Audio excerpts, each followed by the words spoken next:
Many people tend to question why bad things are occurring in their life. Rarely ever do we question why good things happen because we are so caught up in the rush of happiness. What is happening is for a reason. This reason is because of what we created in our lives. Through the good and bad times, we have caused it all.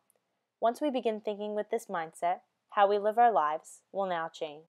Karma, the spiritual value of cause and effect, where your individual actions influence your future. I was first introduced to this term by my mom.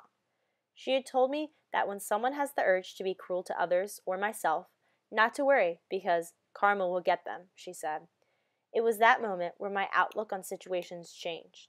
I saw karma in action one day when someone I know was being unkind towards me. With wounded feelings, I gathered myself together in hopes karma gets the best of that person, and that is exactly what it did. It was nowhere near a severe punishment, but it was enough for me to be satisfied and for that person to be in someone else's shoes. Tom Buchanan, a character from The Great Gatsby, gets a taste of his own medicine when he experiences bad karma. Tom is openly having an affair with Myrtle. He sees no issues in what is occurring because Daisy does not seem to be fazed by it. But the tides turn when Tom uncovers that Daisy's love belongs to Gatsby. Because Tom was cheating on Daisy, he got what he deserved. Some people take this principle to the next level.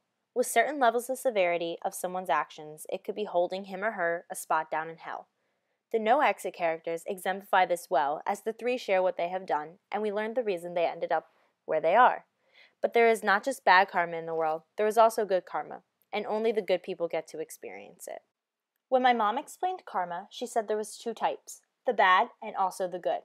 The good karma was intriguing. It could be the simplest of gestures you could have done, and the good karma was always given. I live my life searching for the good.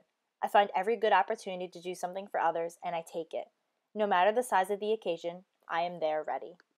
I recently went down to Florida for the Give Kids the World trip. What I experienced there is something you cannot explain unless you went on that journey, because no one else would understand the power it holds. Waking up each day knowing that today I will put smiles on sick children of all ages' faces, as well as their parents and family members, is something truly amazing. Working at the carousel and happily waving at them as they went by drew smiles, and they loved it even more when you would hop on and ride with them. Working at the spa, painting nails and doing makeup while having sweet talks with the children drew even more smiles from them. But what the most touching event of all I thought was the parade the Seneca students took part of. As we gathered costumes and learned our roles, the excitement was brewing. The staff in charge told us that we were the parade and the children lined up down the street for us.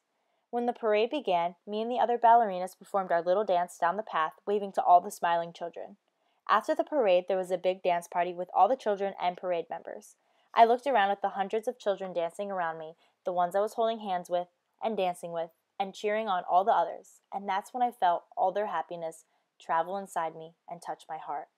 Nothing will ever compare to such an experience, and that collection of happiness I felt, I like to consider it as my good karma. While reading Beloved, I saw karma take place when Denver decided to seek help for Setha. She went and got a job to supply her with food, as well as got the townspeople to help her too.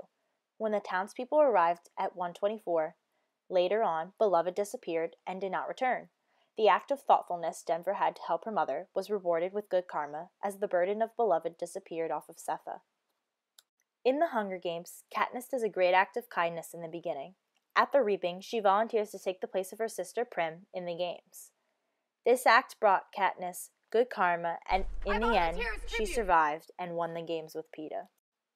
I choose to live my life according to two questions I ask myself. Number 1.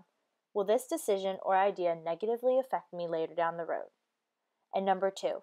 Is this a good deed that will later reward me in life? With that, I make decisions, choose the words I use to communicate, and decide how to act, and later in life, I will get what I had coming for me, whether it may be the bad karma or the good. This I believe.